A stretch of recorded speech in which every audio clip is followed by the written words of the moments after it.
bom estarmos juntos mais uma vez para o nosso discipulado nos passos de Jesus. E hoje o nosso tema, Tempo a sós com Deus, a minha vida devocional.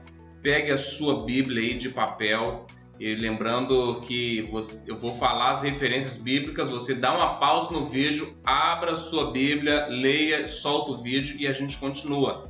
Fazendo isso, você vai estar praticando abrir a Bíblia e vai ficar bem prático, bem craque aí na abertura da palavra. E também, que é um outro lembrete importante, esse nosso tempo não anula o seu tempo de igreja, de comunhão com o corpo de Cristo, ok? Esse é um tempo de discipulado, nós estamos reunidos aqui, mas precisamos da igreja. Se você ainda não tem, procure uma igreja para estar frequentando. Então, eu quero ler aqui, hoje, começando a nossa base bíblica em Jeremias 23. Vamos fazer uma oração. Senhor, eu quero te agradecer por esse tempo, te agradecer pela sua graça. Abençoa, Senhor, esse tempo de discipulado. Queremos andar nos teus passos enquanto na terra estivermos. Pai, que o Senhor abençoe a nossa vida e tudo que estamos envolvidos. Em nome de Jesus, amém. Jeremias, são dois textos da nossa base bíblica para o nosso discipulado hoje. Jeremias 23, 21 e 22 e Mateus 6, 6. Jeremias 23 diz assim: Não mandei esses profetas, todavia eles foram correndo. Não lhes falei a eles, contudo profetizaram. Mas se tivessem estado no meu conselho, então teriam feito ouvir as minhas palavras ao meu povo e o teriam feito voltar do seu mau caminho e da maldade de suas ações. Olha o que Deus está dizendo aqui. Os profetas não tiveram tempo de devocional, então não sabiam o direcionamento correto para dar para o povo. E o povo agiu de forma errada. Então perceba, há pessoas que dependem do seu tempo devocional para serem orientadas sobre a sua vida espiritual. Em Mateus 6,6, Tu, porém, quando orares, entra no teu quarto e fechada a porta, orarás a teu pai que está em secreto. E teu pai que vem em secreto te recompensará. Então, esses dois textos sobre a nossa base bíblica de hoje, sobre a sua vida devocional. Olha, eu reconheço que nós temos muitos afazeres, muitas coisas. Nós temos trabalho, escola, filhos, marido, esposa, curso, lazer. Temos muitas coisas para fazer, mas em meio a todos os seus afazeres, você precisa de tempo com Deus. Você precisa passar tempo a sós com Deus. Não é uma simples oração, Senhor, abençoa o meu dia, estou indo para trabalhar agora, em nome de Jesus, amém. Não, isso não é tempo a sós. Nenhum relacionamento sobrevive a um tempo a sós assim. Um relacionamento com a esposa, com o marido, se você tiver um relacionamento somente com esse tipo de conversa, ele não sobrevive. É preciso tempo, passar tempo junto. Você precisa de um tempo para ler a Bíblia, de um tempo para falar com Deus. Enquanto eu estou lendo a Bíblia, eu estou ouvindo Deus. Enquanto eu estou orando, eu estou falando com Deus. Então isso se constitui um relacionamento. Eu falo através da oração e eu escuto através da leitura da palavra. E com certeza vai ter momentos que você vai ouvir a voz de Deus, talvez audivelmente, pode acontecer, mas muitas vezes na sua mente, na sua consciência, no seu coração. Sabe, um pensamento que vem a você e você fala, poxa, eu não pensaria isso. É Deus falando com você. Olha, faz isso. É um pensamento que vem, às vezes você está em uma situação, você fala, você pensa assim, faz isso. Isso é Deus. Porque de forma natural você não pensaria assim. Então, o devocional é um tempo que você dedica para estar com Deus, com as coisas de Deus através da oração e da palavra. A sua vida devocional, ela precisa de um lugar secreto. Um lugar secreto não quer dizer um esconderijo, mas quer dizer um lugar separado e determinado para tal. Jesus, enquanto esteve aqui na terra, fez isso. Olha o que está dizendo aí em Marcos 1:35. Olha só, acordava de madrugada antes dos discípulos, antes da multidão, vir falar com ele, vir tomar o tempo dele, vir ali para perto dele. Ele já tirava um tempo para falar com Deus, ia para um lugar distante e ia orar. Jesus, que dirá eu e você? Se Jesus fez isso, eu e você precisamos fazer muito mais. Então, o lugar secreto é esse lugar que nós dedicamos para a gente sentar, abrir a Bíblia, orar e falar com Deus. Então, nós precisamos desse lugar secreto. Pastor, mas eu acordo muito cedo, depois acorde um pouquinho mais para poder falar com Deus. Se nós acordamos cedo para ir trabalhar, para ir fazer outras coisas de pessoas nessa terra que precisam de nós, por que não Deus? Ou eu valorizo mais o meu trabalho do que Deus, ou eu valorizo mais outras coisas do que Deus. Então Deus, Ele está esperando você nesse lugar e você não pode deixar de estar num tempo a sós com Deus. Esse tempo é muito importante porque o fracasso ou o sucesso da sua vida cristã vai depender disso. Vai depender de quanto da Bíblia você consegue colocar para dentro da sua mente. Eu não estou falando sobre gravar toda a Bíblia, referência não, mas os princípios que nela contém. Poxa, eu vou saber diante de uma tentação que é pecado eu roubar, porque a Bíblia fala, não roubarás. Onde que está? Poxa, eu não sei, mas eu sei que fala, é um princípio da palavra que está gravado na minha mente, é isso. Poxa, eu vou saber que é pecado diante de uma tentação não cobiçar. Por quê? Porque a Bíblia fala. Eu não posso cobiçar onde está escrito. Não sei, não me lembro onde está escrito. Se você souber, é maravilhoso. Lá em Êxodo 20 está escrito. Se você souber, é maravilhoso. Mas se não souber, eu sei o princípio. Isso é colocar a Bíblia para dentro da sua mente. E o sucesso da sua vida cristã depende disso. Mas para eu fazer isso, eu preciso ler. Para eu fazer isso, eu preciso ouvir. Mas não somente ter a Bíblia na mente, mas principalmente obedecer a Bíblia. Obedecer a palavra. Quando eu sei e obedeço, a minha vida cristã terá sucesso. Porque tem muitas pessoas que sabem, mas não obedecem. E não tem como eu obedecer aquilo que eu não sei. Então eu preciso saber para eu conseguir obedecer e a minha vida cristã terá um sucesso. E a Bíblia, dentro do meu devocional, ela vai ajudar a mudar até os meus pensamentos. Pensamentos impuros, eu preciso substituí-los por versículos de santidade. Pensamentos de morte, eu preciso combatê-los com versículos sobre vida. Pensamentos negativos, eu vou combatê-los com versículos e princípios espirituais positivos. Então, quando vier algum pensamento desses que eu falei, eu vou falar, não, mas a Bíblia fala que a alegria do Senhor é a minha força, então eu não vou ficar triste. A Bíblia fala para eu me alegrar, alegrai-vos no Senhor, então eu não vou ficar triste. Então, eu combato os pensamentos na minha mente com a palavra. Então, ela vai mudar a sua forma de pensar. E isso, quando você muda a sua forma de pensar, a sua vida muda. A sua vida é transformada. E a oração, ela é algo que Deus nos convida a fazer. Olha o que está escrito em 2 Crônicas 7,14. Olha isso, Deus falando, se o meu povo, não é outro povo, não, é o meu povo se humilhar, orar, me buscar, orar. Eu vou ouvir do céu, vou sarar a sua terra, vou sarar a sua família, vou sarar suas finanças, sua saúde emocional. Deus vai ouvir. Quando? Quando o povo se humilhar, orar e buscar o nome do Senhor. Então, talvez você, poxa, pastor, mas Deus é poderoso e eu preciso orar? Será que Deus não sabe o que eu já preciso, o que eu desejo? Deus não pode fazer nada sem as minhas orações? Ou será que realmente a minha oração pode mudar o meu quadro? Talvez você já tenha se feito essas perguntas. Uma vez, uma pessoa falou para mim, pastor, eu me sinto um pouco louco, orando, entrando no meu quarto, orando, falando. Parece que eu não estou falando com ninguém, falando assim com Deus, porque Deus não está ali, parece que eu não estou falando com ninguém. Eu falei, parece loucura mesmo. Mas eu vou te falar, loucura maior é quem você não está vendo te atender. Isso é loucura, é muito maior. E a Bíblia fala que isso é a loucura do Evangelho. Deus não está ali visivelmente, mas espiritualmente, e Ele está ouvindo as suas orações, e Ele vai atender.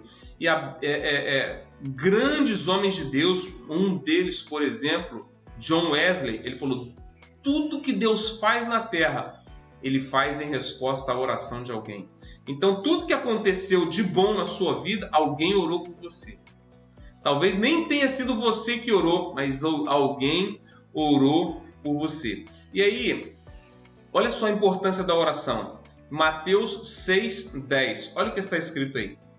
Olha, Deus pede para que a gente ore, para que o reino dele seja estabelecido, não só na nossa vida, como na nossa casa, na nossa família, como na terra. Para a gente orar para o reino de Deus ser estabelecido. Quando o reino é estabelecido, o padrão do reino e o dono dele também são estabelecidos. Olha só em Mateus 9, 36 ao 38.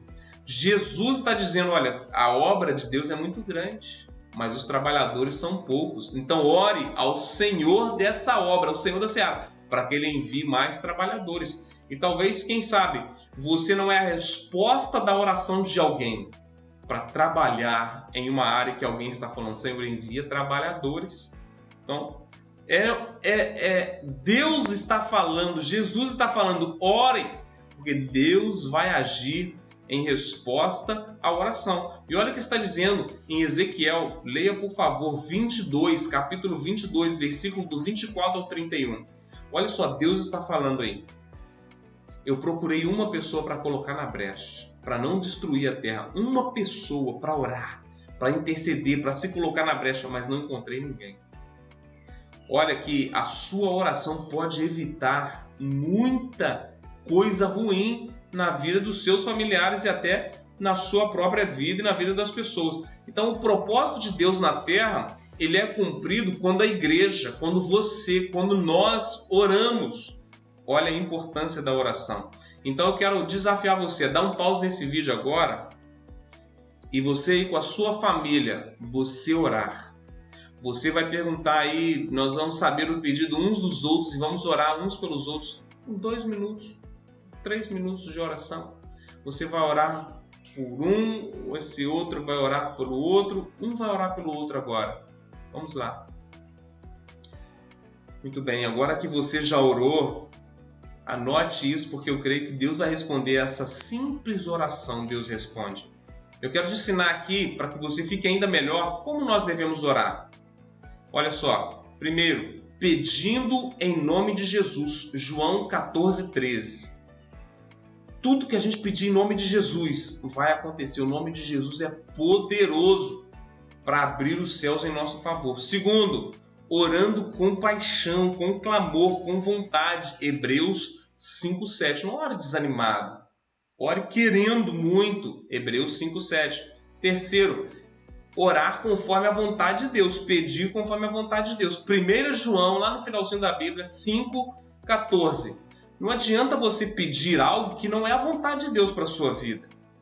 Não adianta eu pedir algo que não é a vontade de Deus para a minha vida. Para que eu vou pedir algo que não é a vontade de Deus na minha vida? Que não vai glorificar nada a Deus na minha vida. Então eu preciso, em primeiro lugar, saber qual é a vontade de Deus. Como? Através da palavra. Através da palavra eu sei qual a vontade de Deus para cada área da minha vida. E quando eu descubro a vontade de Deus para a minha vida, eu vou orar especificamente. Eu vou orar diretamente, porque aí Deus vai me atender. No tempo dele, porque também o tempo de Deus é uma forma de me preparar para receber aquilo que ele tem para me abençoar. Deus não precisa de tempo para preparar uma bênção, ele precisa de tempo para me preparar para receber a bênção. O recebedor da bênção é que precisa ser preparado, a bênção não. Deus já tem algo para mim e para você preparado. A Bíblia diz isso lá em Coríntios 2:9. Mas eu preciso estar preparado. E aí é o tempo. Quando Deus vê que eu estou preparado, a bênção, a resposta da oração chega. Mas ela precisa estar de acordo com a vontade de Deus. Quarto, orar com fé. Olha o que está dizendo em Hebreus 11:6. Se não tiver fé, as coisas não acontecem. O que é fé? Leia Hebreus 11:1. É a certeza daquilo que eu não vejo. mas que eu creio que vai acontecer. Isso é fé. Quinto, orar com uma consciência limpa. Eu não posso ter uma consciência pesada, uma mente cheia de pecado. Não. Salmos 66, 18. Mais um. Como devemos orar? Sexto, ter um espírito perdoador. Marcos 11, 25 e 26. Se eu não perdoo, se eu não libero, eu estou aprisionado. A gente já viu isso em aulas passadas. Não tem como Deus abençoar alguém que está aprisionado. Sétimo, sendo específico. Filipenses 4:3. Sejam conhecidas diante de Deus todas as suas petições.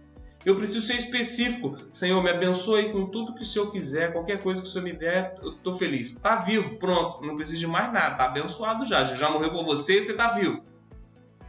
Agora, se eu quero eu preciso ser específico. Senhor, eu preciso de um trabalho, que eu trabalhe de segunda a sábado.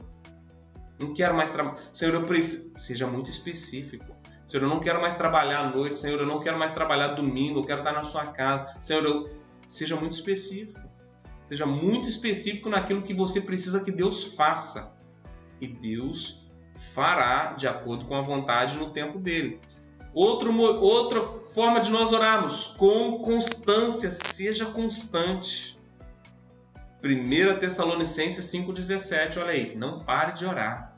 Um outro texto, Lucas 18, versículo 1 e o versículo 7. Ore, ore e ore. Seja constante na sua oração. Ah, pastor, eu já estou orando muito tempo. Quanto tempo? Tem 3 semanas. Por favor, meu irmão. Seja constante. Até Deus responder, continue orando. A gente vê de exemplos de homens na Bíblia que oraram até Deus atender. Perseveravam fiéis a Deus até Deus responder. Seja um desses. 9. Ore a sós. Mateus 6,6, o nosso texto base. Entra no teu quarto e tenha tempo a sós com Deus. Mas não somente isso. Olha só o 10º. Como devemos orar? Ore com os outros. Tenha amigos de oração. Ore com a igreja. Ore no grupo de oração da igreja. Atos 1,14. Mas também Mateus 18, 19 e 20. Olha só. A oração a sós, ela produz intimidade. E a oração coletiva, em grupo, ela produz autoridade. Você precisa tanto de oração a sós, quanto de oração no grupo, no coletivo. Essas duas formas são muito importantes para você e para mim também. Então, participe dos tempos de oração da sua igreja, mas tenha também tempo de oração você e Deus. Agora, o que nos impede que a nossa oração seja respondida? Primeiro motivo, pedir mal. Está lá em Tiago 4:3. Pedis e não recebeis porque você pede mal. Pede o que não deve, pede o que não glorifica a Deus, pede o que não vai ser bênção para você, pede para invejar os outros. Não vai receber desse jeito, porque está pedindo mal. Segundo motivo, o orgulho impede de receber a resposta da minha oração. Salmo 138:6. Deus primeiro amassa o orgulhoso. Se eu sou alguém que tem... Todos nós temos orgulho. Alguns em maior escala, outros em menor. Eu preciso me humilhar diante de Deus e pedir a Deus para quebrantar o meu coração e tirar o orgulho. Isso me impede da minha oração ser respondida. Terceiro motivo, o pecado. Isaías 59:2. O pecado é uma barreira. Minha oração nem chega a Deus. A não ser que se for uma oração de arrependimento, Senhor, me perdoa. Agora, se eu tenho uma vida de prática constante de pecado, vivo na prática do pecado, que o Senhor me abençoe, isso não vai acontecer. Quarto motivo, a amargura. Hebreus 12:15. Um coração amargurado não vive respostas de oração. O quinto, idolatria. Ezequiel 14:3. O que é idolatria? Tudo aquilo que eu coloco no lugar de Deus em primeiro lugar na minha vida. Eu tiro Deus do trono e quero que Deus me atenda? Não tem como. Sexto, mesquinharia e avareza. Provérbios 21:13. Como eu quero ser abençoado se eu não abençoo ninguém? Se eu não abençoo a obra de Deus? É impossível. Sou alguém avarento, não abro a mão nem para dar tchau. Meu irmão, Seja generoso, abençoe pessoas, e eu não estou falando somente de dinheiro. Você pode aí pegar algo no seu guarda-roupa, na sua despensa e abençoar alguém. E se tiver recursos, abençoe a igreja, abençoe pessoas. Porque quando você abençoa, a sua oração é respondida, você é abençoado também. E o sétimo e último, os problemas no lar, a forma que eu trato a minha família. 1 Pedro 3:7. Aí está dizendo que a forma como o marido trata a esposa pode impedir a oração dele de ser respondida. Mas isso vale também para a forma como a esposa trata o marido, como os pais tratam os filhos, como os filhos tratam os pais. Talvez a gente cristão trata mal um familiar nosso dentro de casa, ora e não tem oração respondida. A gente precisa se arrepender disso, pedir perdão à nossa família, para que a nossa oração seja respondida. Mas dentro da nossa vida devocional, além da palavra, além da oração, existe algo que anda de mãos dadas com a palavra e com a oração, que é o jejum. São 3 amigos inseparáveis para a nossa vida devocional: oração, palavra e jejum. Isso muda a nossa vida espiritual. E Jesus vai falar sobre isso lá em Lucas 2:37, em Lucas 5:33. E a Bíblia vai falar claramente que a oração está conectada com o jejum. Então, se você ora, você precisa também ter tempo de jejum.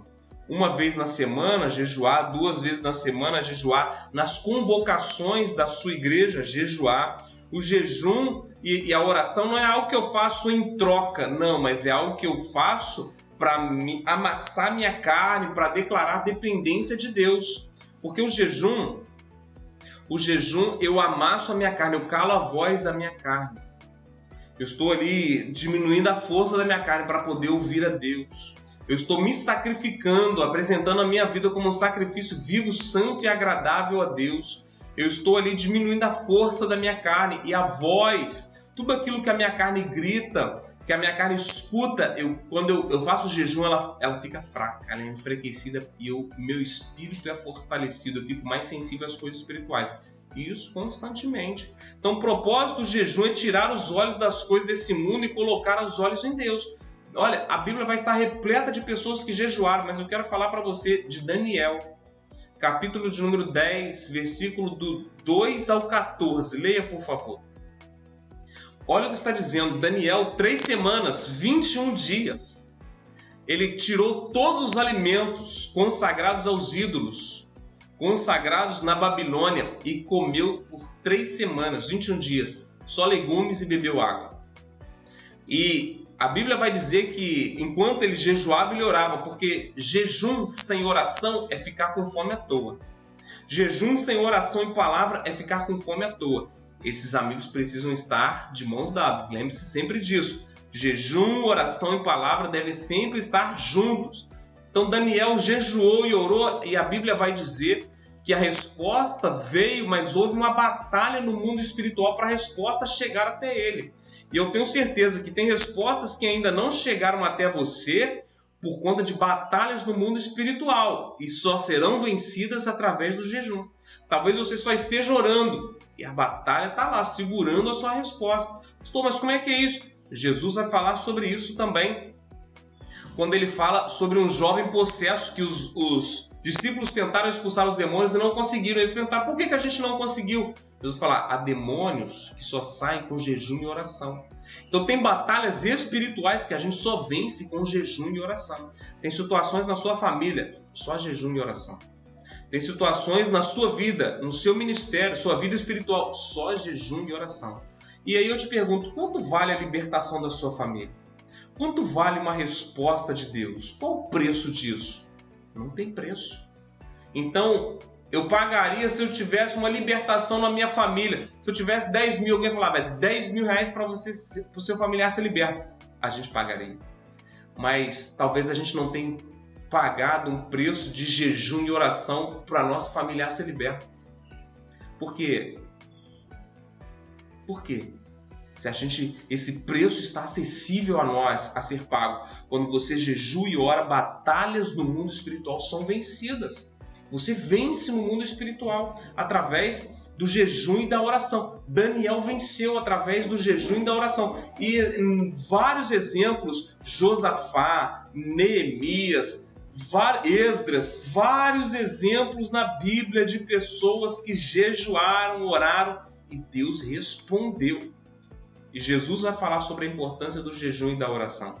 Então, a sua vida devocional, o seu tempo com Deus, ele precisa ter também jejum e oração. Quando você for jejuar, se desconecte de tudo. Comece jejuando de meia-noite até o meio-dia. Mas, se você já está nisso há mais de um ano, está na hora de romper, está na hora de ir além. Eu jejuo até meio-dia, tem 3 anos. Eu acordo 9 horas. Não, tem que acordar cedo. Porque, repito, jejum sem oração e palavra é ficar com fome à toa. Então, você já reparou que se você for fazer um exame, você fica 24 horas em jejum? E não morre, você não morreu. Agora, para jejuar, para coisas espirituais, a sua mente pensa, eu não consigo. Aí você condiciona esse pensamento e acha que não consegue. Mas se você já fez um exame, se você já trabalhou muito tempo e ficou sem comer, nem se deu conta. Porque está aqui, ó, o seu maior inimigo está na mente, você achar que não consegue. Então vai aumentando aos poucos o seu período de jejum, vai até as 3 da tarde, vai até as 5, vai 24 horas. Agora, lembrando, se você tem algum problema de saúde ou toma algum medicamento, você precisa ser mais comedido com isso. Você precisa ser mais precavido sobre orientação de um especialista, orientação de alguém com experiência, ok? Para você também não passar mal e causar um outro problema. Mas se você já ficou com fome para fazer um exame, para trabalhar, se você já jejuou inconsciente, por que não para as coisas espirituais, para o seu tempo com Deus? O jejum é uma ferramenta no mundo espiritual. Tenha muito claro o motivo do seu jejum. Eu vou jejuar por isso. Eu vou jejuar por isso. Tenha muito claro. Não fique falando para todo mundo, gente, eu estou de jejum hoje, ninguém me oferece. Não. Secreto. Não fale. Agora, se alguém te oferecer alguma coisa, também não é pecado você falar, não, eu estou de jejum, estou no propósito com Deus. Também não é pecado. Não posso, ninguém pode saber. Eu estou de jejum, gente. Eu não vou falar, mas se alguém perguntar se é jejum, eu estou de jejum.